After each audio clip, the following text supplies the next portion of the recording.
Philippines and China have expressed interest in reviving the talks on joint oil and gas exploration in the West Philippine Sea. Former President Rodrigo Duterte ordered the termination of the talks due to constitutional restraints. Former Foreign Affairs Secretary Teddy Boy Locsin Jr. even said that the negotiations lasted for 3 years, but the objective of developing oil and gas resources did not prosper.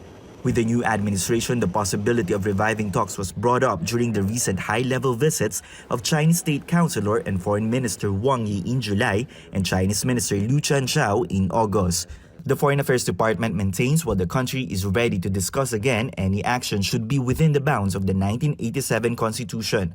No formal talks have been started so far. The issue of profit sharing between the two countries is also too early to discuss. We did terminate our talks with China on the oil and gas last June kasi walang agreement on. I think the main issue was the applicable law. Because there were some talks, so they broke down.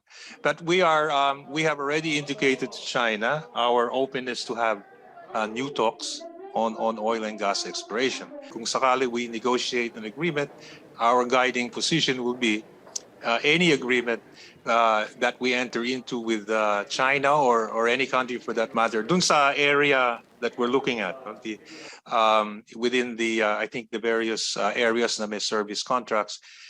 We will be not agreeing to anything which is not in accordance with the Philippine Constitution. But for former Foreign Affairs Secretary Albert Del Rosario, the country does not need permission to explore its resources in the West Philippine Sea. He says Chinese companies should submit to Philippine laws should the joint exploration pushes through.